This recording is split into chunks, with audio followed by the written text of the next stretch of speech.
The book of Job, chapter number 6. Angalia mahali pale sasa. Kwa sababu hiyo najichukia nafsi yangu na kutupu katika mavumbi na majivu. Na ninatupu katika mavumbi na majivu. Basi ikawa baada ya Bwana akamwambia Ayubu maneno hayo. Bwana akamwambia huyo, achi hapo. Basi kwa hiyo natubu pamoja na kujipaka mavumbi na majivu, na jiona mimi mwenyewe kuwa si kitu kabisa. Bwana asifiwe sana. Hapa ni wakati Ayubu kaongea kama mwanadamu, wakati amekumbwa na mambo mazito sana. Wapendwa, ndani ya maisha yetu hakuna hata ambaye amekutana na majaribu kama yale Ayubu alikutana nayo. Kwa hakika Ayubu alikutana na mambo mazito sana. Ayubu alikutana na mambo yaliyokuwa yanaweza vunja mtu moyo ya kuweza kusimama kwa wokovu. Lakini alifika mahali mpaka akauliza Mungu maswali. Naye Mungu akamwambia, wewe kama ni mwanamume amuko nijibu maswali yangu. Kuna mambo ambayo Mungu akauliza Ayubu mpaka Ayubu akashangaa. Ndio sasa Ayubu anajibu, anamwambia, ninatubu kwanga. Ninatubu katika majivu na makunia, kwa sababu mimi nimeongea kiupuuzi. Yaani nimeongea kiujinga sana. Nimeongea mimi sinajiona si kitu kabisa. Bwana Yesu asifiwe sana. Ayubu alipitia mambo mazito. Wakati mwingine unaweza pitia mambo mazito mpaka ukalikufuru jina la Mungu. Ukasema, kwani huyu Mungu naye hata aone ya kwamba mimi nateseka? Huyu Mungu unaweza kama mwanadamu hata unaweza tukana jina la Mungu. Lakini kwa hayo yote Ayubu alifika mahali akasema ya kwamba yale yote ambayo nimeyaongea kumbe mimi si kitu. Ninatubu mbele zako ukanisamee. Baada ya Ayubu sasa kukubali ya kwamba yeye si kitu, hapo ndio sasa ufanisi ulikuja kwa Ayubu. Bwana asifiwe sana. Kabla utachukubali ya kwamba wewe si kitu mbele ya Mungu, huwezi pata jambo lolote. Mpaka ile wakati utachukubali useme, haya kweli, kwa kweli mimi si kitu mbele yako Mungu, unisingire. Kwa kweli mimi si kitu mbele yako Mungu, unipikanie. Wakati utachukupalia sasa urudi chini, yani unyenyekee, maana tumeona kwamba toba ni hali ya kunyenyekea. Watu wangu watakaponyenyekea na kuacha njia zao mbaya, hapo ndipo nitakuja kuwainua, hapo nitakuja kuimarisha. Wakati utakubali sasa kunyenyekea na kuona wewe si kitu, wewe ni mavumbi wapendwa, wewe ni udongo, wewe ni maua ya kuchanua asubuhi na jioni imekauka. Wewe si kitu mbele ya Mwenyezi Mungu. Wakati utachielewa hivyo, hapo ndio sasa Mungu atainuka. Ndio maana unapoendelea sasa mstari wa 7 ndio uone sasa Mungu akaambia Ayubu sasa yale mambo ambayo anaenda kupatana nayo. Akarejeshewa mali mara 3 yenye alikuwa amepoteza. Akarejeshewa watoto wazuri hata kuliko wale walikuwako. Akarejeshewa punda, ngamia na mali yake yote, na akapewa uzima. Bwana asifiwe sana. Hatujafikia kiwango kila Ayubu alipitia. Hatujafikia hata kuota. Ni kidogo tu yale tunakumbana nayo, ni majoti machache. Lakini nafika mahali tunakata kauli haraka. Tunakata kauli ya kwamba haiwezekani. Bado nakuambia inawezekana. Mradi unyenyekee kwa Mungu, na Mungu atasimama pamoja na wewe katika jina la Yesu Kristo, mwana wa Mungu aliye hai. Tusome kitabu cha Zaburi 78:34. Fungua Zaburi 70 na hapo mbele tu ya Ayubu kidogo. 78:34. Tuangalie Ayubu na Daudi anatuambia namna gani. Daudi anazungumza nini mahali pale? 34. Alipowaoa ndipo walipokuwa wakimtafuta. Wakarudi wakamtaka Mungu kwa bidii. Wakamtaka Mungu kwa bidii. Bwana asifiwe sana. Wakati maandiko yanasema kila alipowaua waliopaki walimkeukia, walitupu, wakamkeukia Mungu kwa moyo. Hapa ni wakati Mungu alikuwa anaamua kutembea katika nchi ya Israeli. Maana Mungu hakuwa Mungu wa kuchezewa, na hakuwa Mungu wa kuweza kukufikiria hivi. Wakati umefanya jambo ambalo halistahili kutendeka, alikuwa anaruka, anashuka na malaika upanga kutoka katika ala lake kutenda kazi yake. Na wakati alipokuwa anaua watenda maovu wote, hapo ndio watu walikuwa wanakeuka waliopaki. Wanasema kwa kweli hapa tusiponyenyekea kinaumana. Tusipotubu hapa kinaumana. Tusiporudi kwa Mungu tunaumana. Wakamrejeshea, wakarudi kwa katika toba na katika moyo safi. Ayubu anatukumbusha tu hapa He's just but reminding us ya kwamba kila wakati Mungu alikuwa anaamua kutembea. Maana Mungu akitembea yeye ni moto. Mungu yeye akitembea yeye ni upanga. Wakati alikuwa anatembea na malaika wake katika ala ya kufanya kazi. Kisoma kitabu cha Mwanzo, inakuambia kwamba malaika alikuwa tayari kutekeleza kazi yake ya kuua watu. Mpaka ndio malaika mwingine akasema ya kwamba yatosha. Ongojea hapo. Maana alikuwa tayari kuua watu ambao wako tayari kutubu. Wakati sehemu ya watu kadhaa walikuwa wamekatika, wameuliwa, nusu ya watu ndio waliopagi wakasema sisi tunamalizwa, tumrudie Mungu. Na wakati walikuwa wanamkeukia Mungu, hapo ndio Mungu alikuwa anawasamea. Kwa hivyo kuna wakati ambapo Mungu anaachilia malaika upanga, anafanya kazi yake. Na kile kilikuwa kinafanya huyo malaika asimame kufanya kazi ni kwa sababu ya toba. Ndio maana nakwambia kuna mambo mengine tunakutana nayo sio kukemea, ni shetani. Kuna mambo mengine tunakutana nayo Mungu anataka tuonyeshe kwamba yeye ni Mungu. Turudi kwake. Bwana asifiwe sana. Temptations come from Satan, but testings come from God.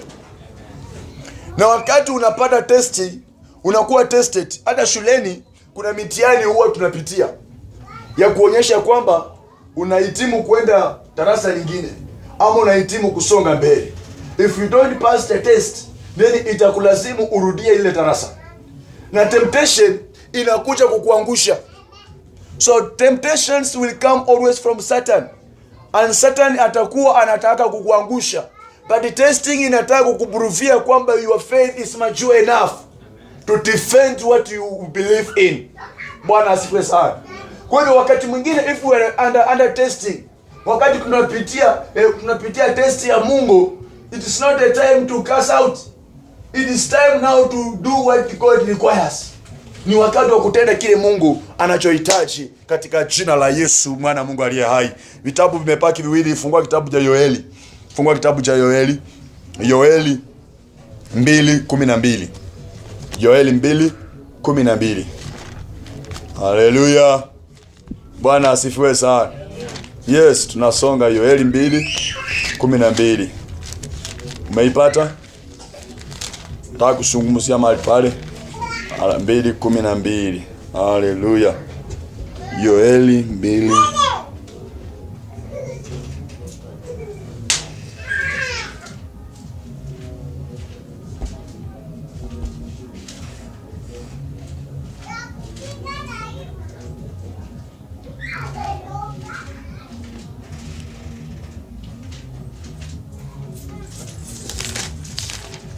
Umeipata?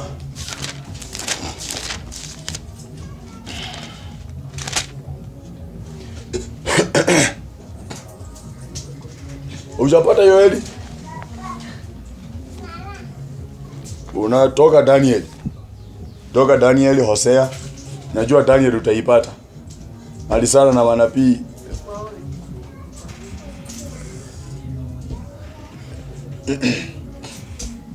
Ona Daniel, Hosea.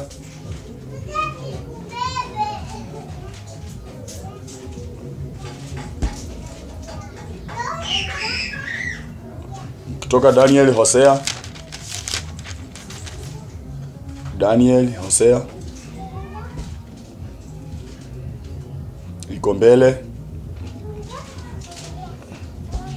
Nataka muende tarasa ya kufungua Biblia. Tulikuwa tunatafuta unaanzia Genesis zote 5 kuja hivi. Ruka mbele kabisa utoke Jeremiah uende kwa manabii huko. Nenda mbele Daniel. Maliza Ezekiel, Daniel. Umefika Daniel? Ruka mbele kabisa. Sio Hosea, Yoeli. Yoeli 2:12. Lakini hata sasa asema Bwana. Nasema Bwana, rudieni mimi kwa mioyo yenu yote. Na kwa kufunga na kwa kulia na kwa kuomboleza. Fanyeni 13. Rarueni mioyo yenu wala si mavazi yenu. Mkamrudie Bwana Mungu wenu. Kwa maana yeye ndiye mwenye neema, amejaa huruma, si mwepesi wa hasira, ni mwingi wa rehema, yeye hugairi mbaya, yeye hugairi vibaya.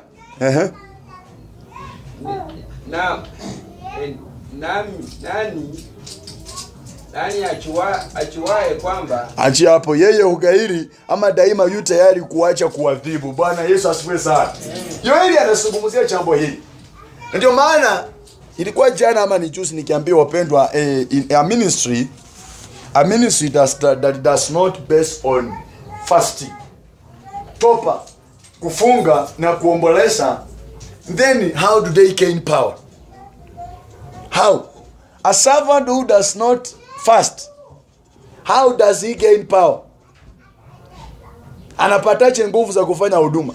Unajua hii kazi ya Mungu ni kama ukichukua betri yako ya 12 volts, hii betri ya kawaida, upeleke wachachiwe, ukuje nayo, uweke muziki chese, uweke kwa TV, uweke kwa mwangaza, kwa compound, maybe generator, ifanye kazi. Ikiisha utapeleka ichachiwe, si kweli? Ama simu yako. Hata ukiichukua uilete uikose kuifanyishia kazi, bado inaisha tu. Unajua hivyo? Hata uende uchaji simu na mtu asipike na wewe usipike, uiweka hapo. Utakaa wiki moja unaona kama wiki moja kametoka. Kanaendanga aje? Kanaishanga tu. Wakati inaisha tena utaenda uichachi. Same to the servants. Wakati unakuwa unaona kwamba uko chini, lazima uende kwa kufunga. Lazima mtafute. So a question comes, if a servant does not fast, how does he gain the power? Ukiwauliza hivi anakuambia mimi nilipakwa mafuta. Kumbe alipakwa mafuta ile ya kuchipaka. Anachipakanga katikati ya ng'ombe ama ya basri, anachipakanga kuchipaka hivi. Akatari sana. Maana nasema lakini hata sasa nasema mimi Mwenyezi Mungu, nirudieni kwa moyo wote. Na nasema mnaponirudia kwa kufunga, kulia na kuomboleza. Na anaendelea akisema ya kwamba fanyeni badiliko moyoni mwenu, si ya kurarua mavazi, bali rarueni mioyo. Yani kuchi unafika mahali mpaka unajihurumia, unaona ya kwamba I'm not worthy before you Lord. Mimi si stahili mbele yako. Na hapa ndio mstari ambaye inazungumza ikisema ya kwamba mrudieni Mwenyezi Mungu Mungu wenu, yeye amejaa neema na huruma, hakasiriki upesi na ni mwingi wa fadhili. Yeye hakasiriki upesi, lakini akikasirika utaumia. Hakasiriki upesi haimaanisha kwamba Mungu hakasiriki. Yeye hukasirika wakati amekuonya mara ya kwanza usikii, ya pili usikii, ya tatu usikii, anakuachilia. Ni mwingi wa huruma. Ukimrudia unamwambia nimekucha, nimerarua moyo wangu, sio mavazi. Ndio maana unaona wengine wanararua mavazi. Kurarua mavazi ni kurudiani, ni kuchapa tepe tubu. Ni tepe tubu, kelele tu. Ni mavazi inararuka, lakini moyo inararuka mpaka unasikia machozi inatoka. Ni mara ngapi umetubu mpaka ukasikia machozi imetoka? Mara ngapi? Unajua mwingine anaweza kuwa anatubu lakini kitu kifanyika hapo unasikia anacheka. Anasema wako na shida huyu mtu. Kweli alikuwa anamaanisha kile anafanya. Alikuwa anatupa akasikia mabaya anafanya.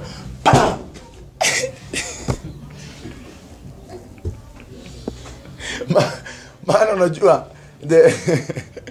masikio nje ilikuwa wazi. Ukimaanisha topa, unajua masikio nje na kwangu imesipa. Na macho ya nje. Naweza kuwa hata nimefungua hivi macho lakini mimi sioni nje. Naona ndani. Mwaka unaambiwa unacheka na mimi hata sikuoni. Na masikio hata unaniita nasikii, maana masikio ya nje nimesipa kwanza na masikio ya ndani. Macho ya nje nimesipa na ya masikio ya nje nimesipa. Naomba Mungu fungua masikio ya ndani nisikie vile unaongea, na nifungue macho ya ndani nione vile unafanya. Ndio maana hata kukue na unajua kile kinafanyanga kwa nyumba, unaweza kuwa naomba unasikia mabati papo, unaacha maombi kwa kitanda pokolio.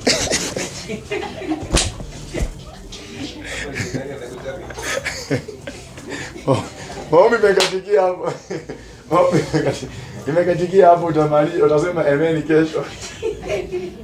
Lakini ukiwa kiroho ndani, wakati unaanza kuomba, utaona kitu kinakucha. Na unaomba Mungu na kiteka nyara nguvu za giza ambazo zinaniandama. Inateka, unaanza kukemea, hutasikia hiyo sauti. Pray in the spirit. Wakristo hatuendi kwa macho, tunaenda na imani. Hello? Ni kitu nakwambia out of experience. Ni kitu nimekipitia.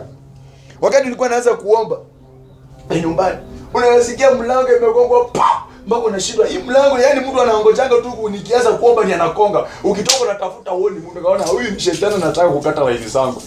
Nikagundua siri ni kufunga masikio ya nje na macho ya nje. Nikianza, Mungu nipe macho ya ndani na nipe masikio ya ndani. Ya nje kwanza sipa, maana ya nje inaleta confusion. Hapo ninamaanisha rarueni ndani ya mioyo, sio nje nguo. Halo. Yaani funga vitu za nje, wacha Satani sifunguke. Sikifunguka hata mlango ikikongwa, mtu anaweza konga na pisha. Anakwambia nimesimama kwa hii mlango nikipisha wanao, kama mimi sijasikia ukiniita.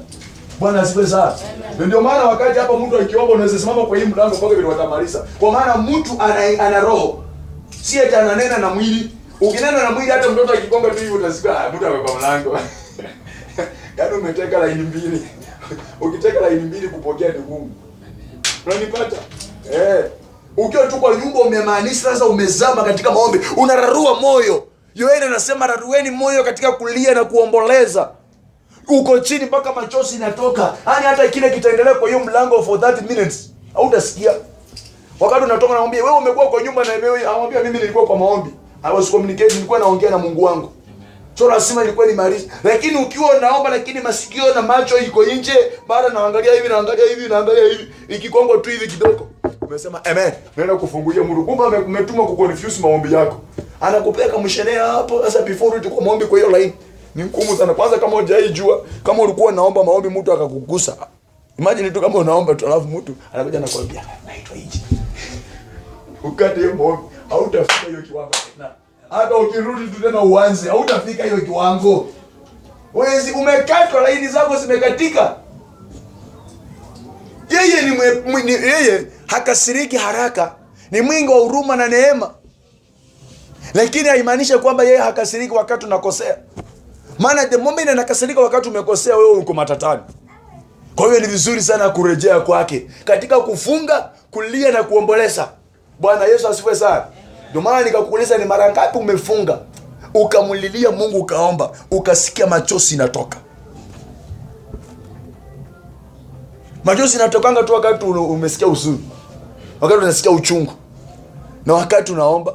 Unajua hata machozi inaweza toka wakati uko na furaha. Si ni kweli? Wakati uko kwa furaha unaweza cheka mpaka machozi itoke. Cheke mpaka usikie ai machozi itoke tu mpaka na nimecheka. Bwana asifiwe sana. Je, umaiomba tu communicate na Mungu wako ukalia? Ukaambia tu kweli nimemaanisha ndani ya roho yangu. Ninachurumia mimi ni mtenda dhambi. Bwana asifiwe sana. Angalia kitabu cha Waibrania 6:6, alafu Ufunuo 2:21 as we finish through repentance. Tunazungumzia juu ya toba. Waibru. The Hebrew. Hebrew iko mbele sana. Ukitoka Timotheo. Filimoni.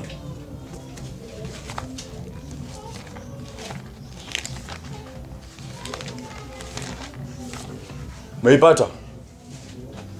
Umepetoa nyuma kidogo, umeipata sasa? Nyuma kidogo, umepata Hebrew? Endelea tu.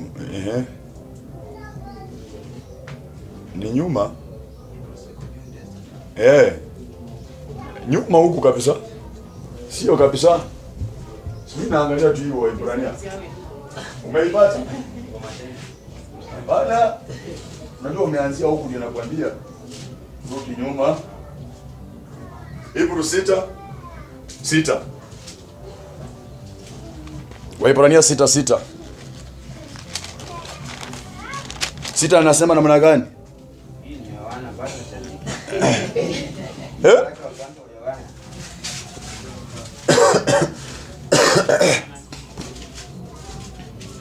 Umeipata? Waibrania 6:6. Nasema namna gani? Kisha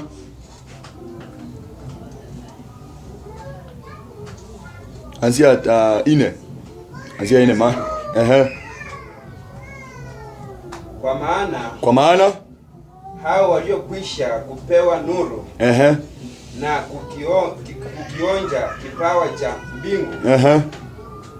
mbinguni ni kufanywa washirika wa Roho Mtakatifu na kulionja neno nzuri la Mungu na nguvu za zamani zichazo. Wakaanguka baada ya hayo. Haiwezekani kuwafanya upya tena hata wakatubu, kwa kuwa wamusulubisha mwana wa Mungu mara ya pili kwa nafsi yao na kumfedhehi kwa dhihiri. Maana inchi inayo na kwa mfedhehi malisia hapo kuna kwa kumfedhehi kwa dhihari achi hapo kumwaipisha hadharani. Hiyo Kiswahili na kwanza ngumu. Maana watu waliokwisha kuangaziwa, watu ambao wameonja, maana watu waliokwisha kuangaziwa wakaonja zawadi za mbinguni, wakashirikishwa Roho Mtakatifu na kuonja wema wa neno la Mungu na nguvu za ulimwengu ujao, kisha wakaiasi imani yao. Haiwezekani kuwarudisha hao watupu tena. Hao wanamsulubisha tena mwana wa Mungu kwa makusudi na kumwaibisha hadharani. Nazungumzia juu ya toba. Inazungumzia kwamba wale watu ambao waliokoka, mtu huyu aliokoka, akaonja mambo ya rohoni, akaona utukufu ujao, akaona jinsi ni vizuri kukaa kwa Mungu, akarudi tena kule Misri. Huyu mtu kumrudisha tena kwa Mungu, haiwezekani tena huyu mtu kutubu. Na ndio naonanga watu kama hao wako.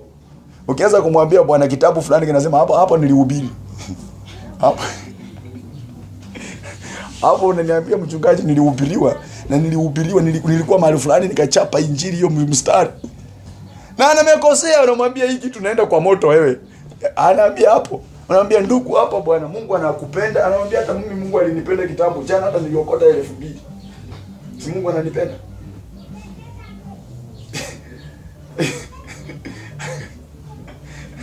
Unasikia? Watu wanamsulubisha Yesu mara ya pili.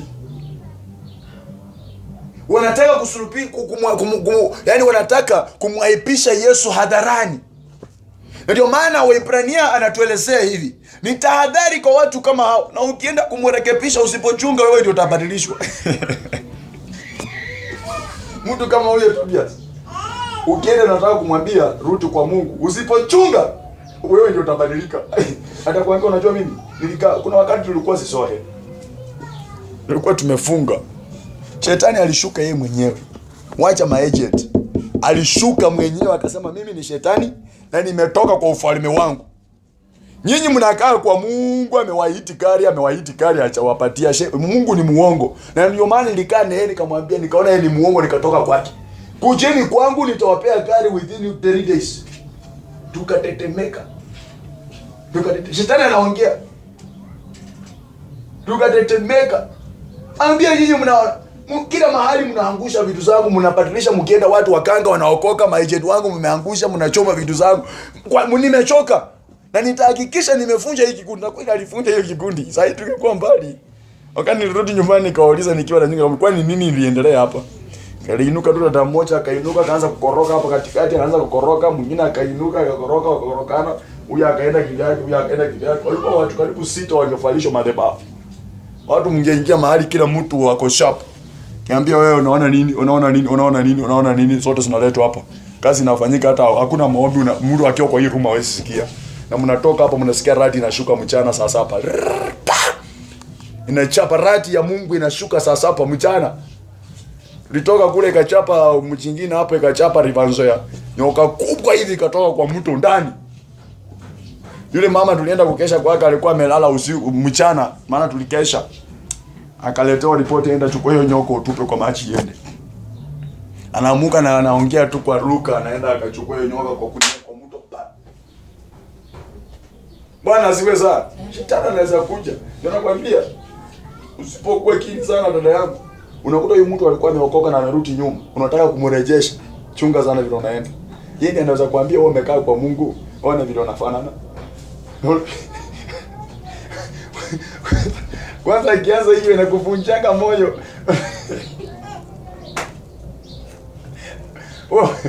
Wewe nasikia unafunganga. Yaani huyu Mungu unaombanga hajai kusikia. Na kweli unaona wakati anaongea hivyo, shetani kanakupea mawazo. Unapika mahesabu ya maisha yako. Unaona hapana. Kweli. Unaona mimi mwenye shetani kwa kanisa, unaona vile niko. Hata si afadhali.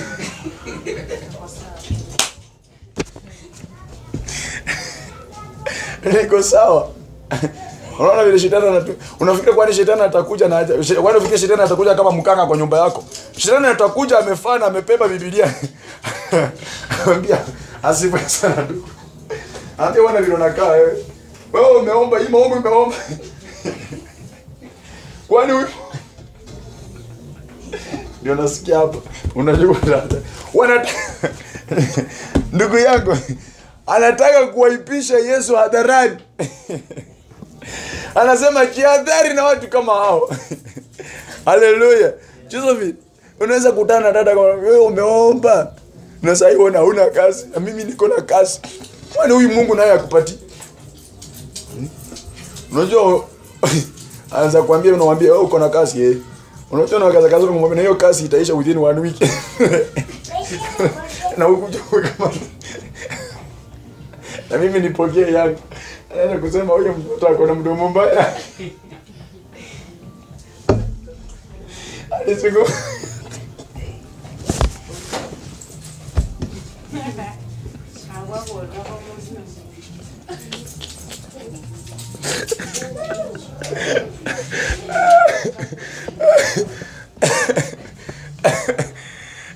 Bwana asifiwe sana. Mambo ya Mungu yako mazuri bwana.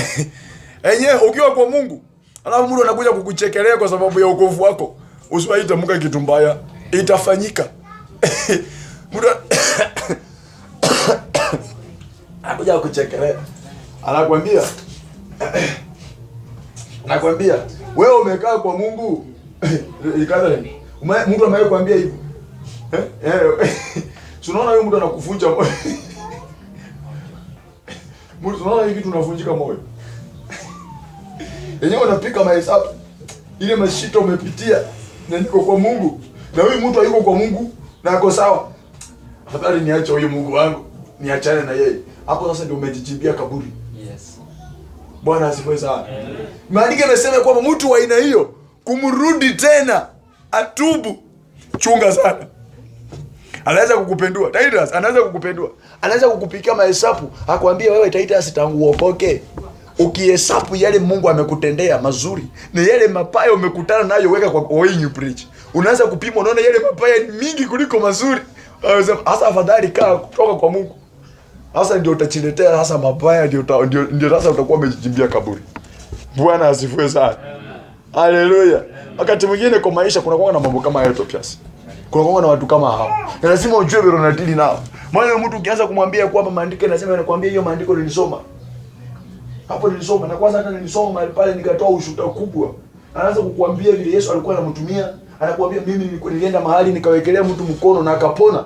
Mwingine anakuambia mimi nilikuwa ninaimba mpaka watu wanalipuka. Na sasa haimbi ama sasa anaimba za ulimwengu.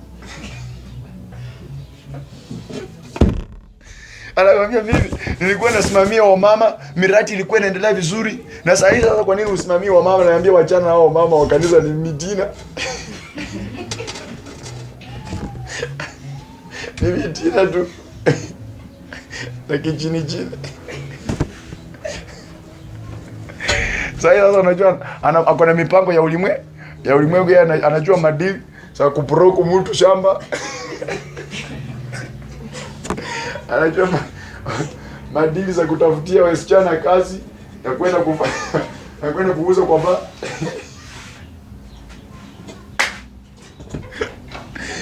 Unaona hii maneno. Afadhali baki kwa Mungu. Bwana asifiwe sana. Topa ni kitu cha maana sana. Hapa anatupea tahadhari. Ukienda kurudisha mtu mwenye alikuwa kwa Mungu na akatoka, anaweza kuambia niko live.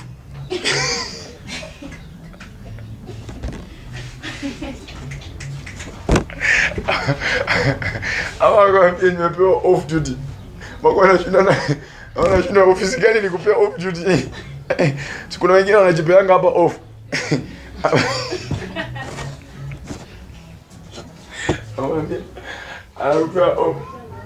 Kuna wengine karani, wacha nikwambie, unajua tangu uende nyumbani tangu rudi ndio tena wamekuja kanisani. Wakati kama ndugu yangu ndio huyu hapa. Huyu masamba. Wacha hata wewe. Tulienda kama umemwacha amemaliza miezi 6.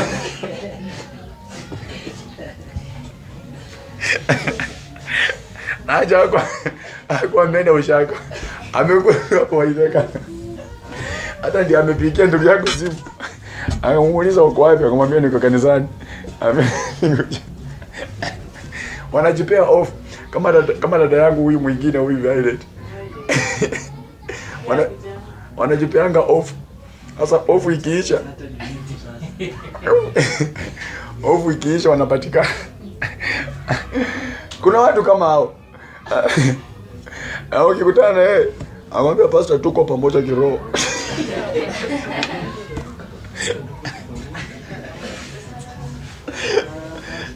Mimi nilipata ripoti unakuanga unafanya kazi usiku, si ndio? Mchana unakuanga tu. Na mchana wewe usinidanganye, mchana unalala asubuhi mpaka jioni. Mchana yote. Nimemwamsha tu. Analala mchana yote. Ujazoea ukikuwa pingwa kufanya usiku, utakuja kulala masaa mawili. Utakuwa masaa mawili usingizi imeisha. Hata sasa kuna usingizi. Yameisha. So kuna watu wanajipeanga off. Yaani wamekaa kwa Mungu mpaka wameona huyu Mungu amechelewa. Wacha nijipee off kwa ulimwengu kwa sasa. Mpendo usema sio mimi. Maana wewe utajipea off. Nadhani wewe utajipea off. Unajua tu kuna machipu matatu. Mungu anaweza kuambia ongoja ndio ama haiwezekani. Na wakati ya kungoja, uongo juu utaongoja muda gani? Lakini atakuja. Bwana asifiwe sana. Yes. Ama namna gani Tukutopias? Hapana jipea off. Nimalizie kitabu cha Ufunuo Yohana. Tuanze maombi. Nimecheka mpaka misisi huku inasikia uchungu. Sijai Ufunuo Yohana 2. Sijai cheka hivyo. Mpaka nasikia maumivu huku. Umenichekesha sana. Na ni mzuri. Kucheka unajua kinaongezanga afya. Inaongeza tena miaka. Pana kaa kama umenuna. Hata kama ni kubaya. 2:21. Vitabu ni mingi sana. Nimechukua tu vitabu kadhaa. Tusungumzie juu ya topa. Nami nimemupa muda ili atubu. Nami nimekupa muda ili utupu. Wala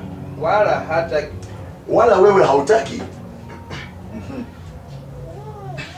Wala hautaki. Hii macho yako tutaweka machofo. Kuhutubia uzinzi wake. Acha nianze hapo. Hata wewe unaona hivyo ni vizuri ndio. Nami nimemupa muda ili atubu. Wala hataki kutubia uzinzi wake. Tazama nitamupa juu ya kitanda. Na hayo wasiniao pamoja naye wapate dhiki kubwa wasipotupia matendo yake. Nami nitawaua watoto wake kwa mauti. Na makanisa yote watajua ya kuwa mimi ndiye achukuzaye viuno na mioyo.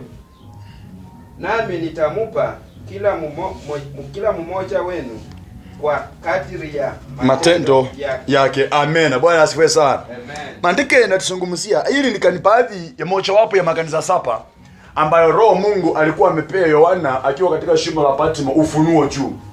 Na kanisa ambalo tunalizungumzia ni kanisa linaitwa kanisa la Tuatira. Kanisa la Tuatira. Na kwa malaika wa kanisa ya Tuatira andika hivi. Inatamka kama ya Kikuyu, Tuatira. Na kwa malaika wa kanisa la Tuatira andika hivi. Maana hili kanisa, shida ambayo kanisa hili lilikuwa nalo ni uzinzi. Uzinzi ni ile hali ya mtu kuwa na nyumba yake na mpenzi wake na mume na mke wake, lakini anaenda nje ya ndoa. Yaani uko na Mungu wako lakini bado kuna miungu ingine unatumikia. Hiyo ndio uzinzi katika ulimwengu wa rohoni. Haleluya. Anasema hivi, huu ndio ujumbe wa Mungu ambaye macho yake yametameta kama moto na miguu yake inang'aa kama shaba iliyosukuliwa. Najua mambo yako yote, najua upendo wako, imani yako, utumishi wako na uvumilivu wako. Unaona hili kanisa lilikuwa ni kanisa la upendo, lilikuwa kanisa la imani, lilikuwa kanisa la kuvumilia. Vile wewe kaka dada ulivyo, wewe ni mtu wa upendo, unapenda Kristo, wewe ni mtu unaweza vumilia na umevumilia muda mrefu na hujatoka kwa Mungu. Uko na imani na hujakata imani yako hata kama kuna mawimbi imekuja na mashua. Anasema wewe uliye na imani, haujakata imani yako. Wewe ambaye umesimama, haujakata msimamo ulio nao. Unasema mimi na Yesu hakuna kile kitanitenganisha. Hata kama magonjwa yakuja haitanitenganisha na Yesu wangu. Hata kama mauti isimame haitanitenganisha na Yesu wangu. Maandiko yanaendelea ikisema hivi ya kwamba wewe, najua upendo wako, imani yako, utumishi wako na uvumilivu wako. Wewe unafanya vizuri zaidi sana kuliko pale awali. Yaani hata sasa nikikompare vile ulivyokuwa last month ama vile ulivyokuwa mwaka jana, kwa sasa unafanya vizuri zaidi. Sasa unajituma kwa kazi ya Mungu. Nikisema nikufunga utaacha vyote ukuja ufunge. Nikisema nikulipa rent utatoa yote, hata yako utalipa. Kama last Sunday kuna tata hata ya kwake alisema silipi ya kwangu na nataka Mungu. Watu wanatafuta Mungu. Alitoa ya kwake akalipa hapa na akasema nataka yangu Mungu atende. Akiwa hapo kwa maombi alitumiwa ya kwake. Bwana asifiwe sana. Yaani unasema yani hata niko tayari. Pastor mimi niko tayari, hata sitaki hata rent tuchange. Nitalipa peke yangu. Wacha mimi nilale njaa. Bwana asifiwe sana. Kama vile dadako akasema mimi nitasimama kama mkeni mheshimiwa na tulipe rent. Akachinyima kwake kufanya shopping. Mungu anajua. Yaani unaweza kujiachilia ukasema kwamba hata kama iweje mimi nitasimama na kasi ya Mungu. Ndiyo uko hivyo dadangu, ndugu yangu. Lakini nina jambo moja dhidi yako. Lakini niko na jambo moja tu dhidi yako. Wewe umefanya nini? Wewe unamvumilia yule mwanamke Yezebeli anayejiita nabii, anayefundisha na kuwapotosha watumishi wangu wafanye uzinzi na kula vyakula vilivyotambikiwa sanamu. Wewe umevumilia huyu mwanamke anayeitwa Yezebeli. Yezebeli ni mwanamke ambaye the spirit of Jezebel ni roho ya chuki, ni roho ya tamaa, ni roho ya usharati, ni roho ya uzinzi, ni roho ya mwanguko. Umemvumilia sana. Ni roho ya kuabudu miungu. Japo umejitoa sana, umekuja haleluya tuombe Bwana asante. Lakini ukitoka nje lazima unafikiria nitaenda nitembelee wa Mkoya. Tena nitembelee mtu fulani. Lakini ukitoka ukienda utaonea mtoto wa jirani vibaya. Lakini ukitoka kuna karoho ka ubinafsi ndani mwako. Japo umejitoa, lakini nina jambo hili. Wewe umemvumilia huyu mtu anaitwa Jezebel. Na ndio mahali ambapo tunasoma mstari wa 21. Anasema nimemupa muda wa kutubu, lakini hataki kuachana na uzinzi wake. Amekupea muda wa kutubu. Sio kana kwamba wakati umefanya mipango hiyo ukasakisiti, haimaanisha kwamba Mungu hajakuona. Alikuona, lakini ni kukupea tu muda utupu na utatupu. Haleluya. Wakati unakujia kichini a clean snake in a clean grass. Yaani tuko hapa tunaruka sisi wote, lakini unakula kanisa. Mungu si ya kwamba haoni. Amekupea muda utubu. Bwana asifiwe sana. Imani unayo, upendo unayo, uvumilivu unayo. Mpaka sasa hata unafanya kuliko vile hapa awali. Sasa hata ukianza sasa kutubu, unaingia ndani kabisa. Nikikwambia sasa ongoza maombi, unaweza omba mpaka kabisa. Nikikwambia sasa ni kuimba, unaweza imba kabisa. Nikikwambia sasa simamia watu, mipango yako ni mizuri kuliko pale awali. Lakini nina jambo moja dhidi yako. Umemvumilia sana huyu mwanamke mzinzi na matendo yake. Bwana Yesu asifiwe sana. Kwa hivyo wakati tumefika ya kwamba ni watopa. Topa itakuachanisha na ile matendo mabaya, ikurejeshe kwa matendo mazuri. Bwana asifiwe sana. Vile tulipoanza tukaona kwamba ndiyo ufunguo peke yake. wa kutusaidia Mungu ashuke atembee na sisi. Ndio ufunguo peke yake wa kutusaidia Mungu ashuke akae pamoja nasi. Ndio ufunguo peke yake wa kutusaidia Mungu aweze kusimama na sisi. Anasema umemvumilia huyu mwanamke mzinzi ambaye matendo yake ni ya kupotosha, ambaye matendo yake ni mabaya, mpaka amekuja watu wote waliolala na yeye wamekuwa wazinzi. Yaani vile vitendo ambavyo wamevifanya na kule hata wameenda vimekuwa vitendo vichafu mbele ya Mwenyezi Mungu. Bwana asifiwe sana. Sasa namtupa kitandani ambapo, sikiliza, sasa ninamtupa kitandani ambapo yeye pamoja na wote waliofanya uzinzi naye watapatwa na mateso makali kama wasipotubu matendo yao mabaya waliotenda naye. Hapa ndio unasikianga unapikwa na maradhi. Kutupa kitandani. Najua niliposoma kitabu ya Jeremiah 15 verse 1 to verse number 4, na niambia kwamba kuna wakati Mungu alikuwa ananena na Yeremia. Akaambia Yeremia, toka mbele yangu na hata usiombee watu hawa msamaha. Wanapokuuliza tuende wapi, waambie waliopangwa kufa magonjwa watakufa magonjwa. Waliopangiwa kufa vita watakufa vitani. Waliopangiwa kufa njaa watakufa njaa, na waliopangiwa kufa mapanga watakufa mapanga. Watu aina ine mahali pale. Kwa hivyo kuna mtu naweza kuelezea kwamba epuka vizuri maana utapatwa magonjwa, anafikiria ni mzaa. Aliyepangiwa kufa magonjwa kama mwanamke mzinzi Yezebeli atapikwa lale kitandani. Hapo ndio kumaanisha sasa atalala mahali pale, atakuwa anachikeuzia mahali pale. Hapo tutakuwa tunakuja kukuona. Kitanda ndio hii. Tunasimama hivi na ambia ndugu, hebu omba. Ambia ndugu, tumuombe. Nalala kwa kitanda.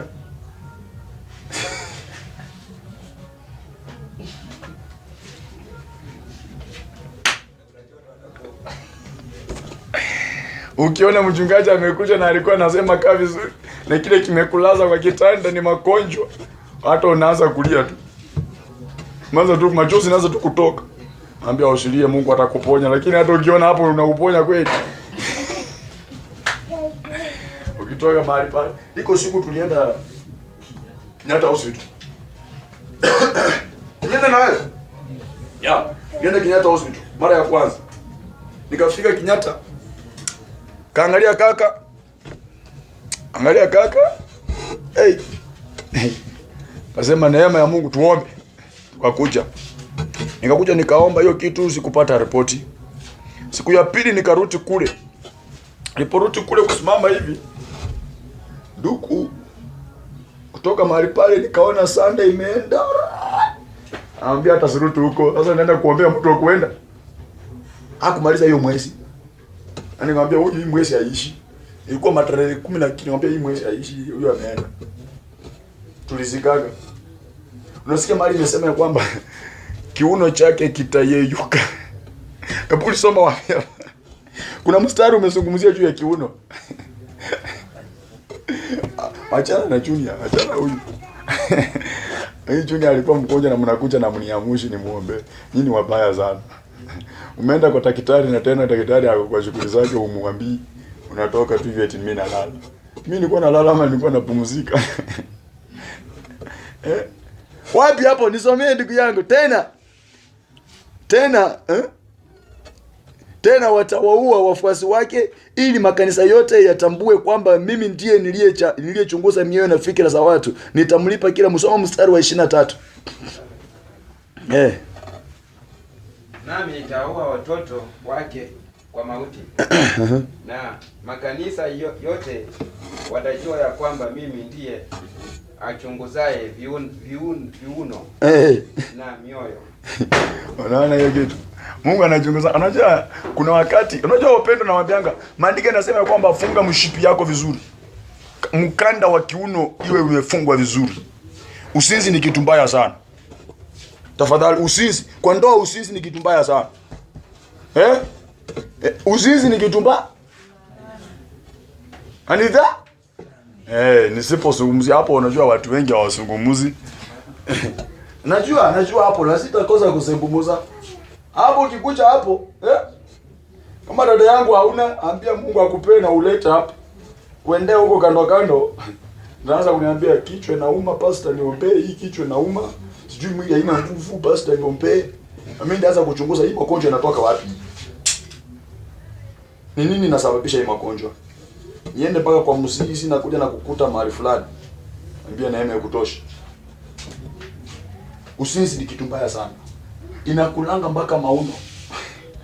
Kiuno inaelekea. Unasikia masambali.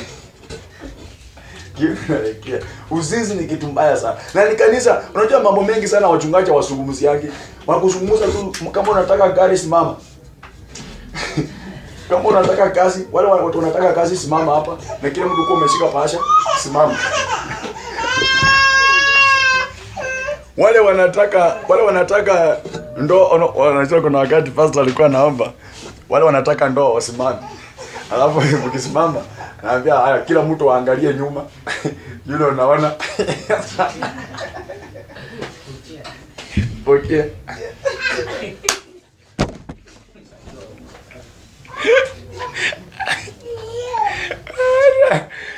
Kuna kuanga na mambo mengi. Kanisa iko na mambo mengi sana. Angalia nyuma. Si umeona sasa? Hao watu wote nyinyi wote. Niliona kwa YouTube that clip. Kanisa iko na watu wengi wanataka ndoa. Sasa wewe unataka ndoa na watu wakapa. Angalia nyuma wakakuja, vijana wakakuja. Hiyo kitu nilishtua. Ninge download hiyo kitu niwaonyeshe. Nasema vijana kuja simama mbele. Hao wasichana simameni huko. Angalia hao vijana. Aenda simama nyuma ya yule kijana unataka kuoa. Ulikuwa unakuta laini moja watu wamesimama mpaka huko mwisho. Nataka mtu mmoja.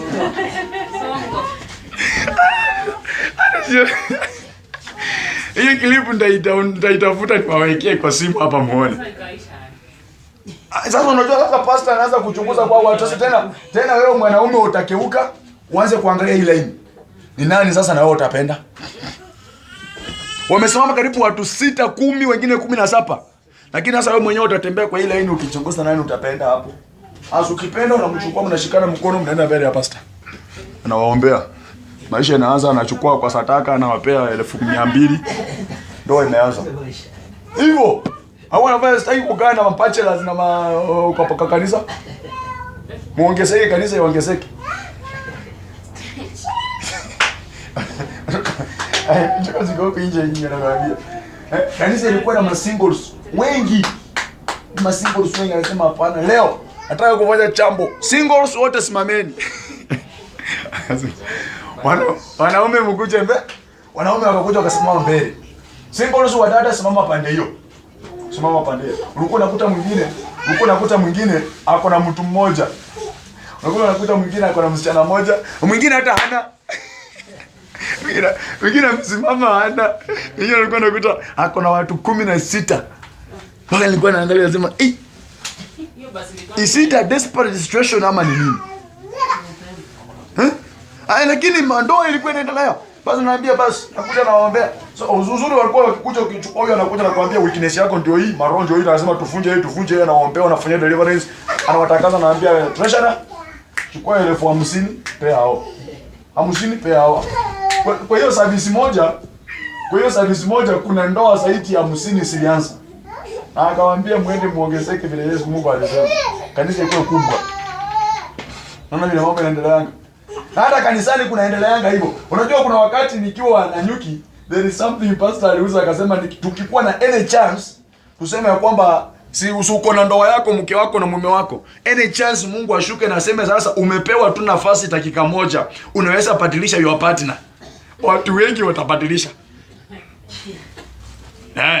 By any chance unaweza badilisha your partner. Waambie sasa uko na uhuru wa kurudia mke wako au mume wako. Na uko na uhuru wa kubadilisha utafute mwingine. Unajua mwingine umesimama hivi. Sana laptop umekaa hapo mke wako ako hapo mume wako ako hapo. Wewe umekaa na yeye kwa kiti. Alafu umesimama. Alafu pastor aseme kwamba kila mtu angalia kando, angalia huko, angalia huku, angalia huku, angalia huku. Umepewa dakika 5 kuchukua hiyo partner ambayo wa moyo wako. Unajua dada anaweza angalia mzee wake amuacha aende kuchukua mzee mwingine.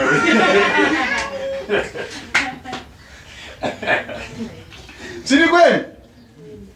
Ni kweli ama ni uongo? Ni kweli.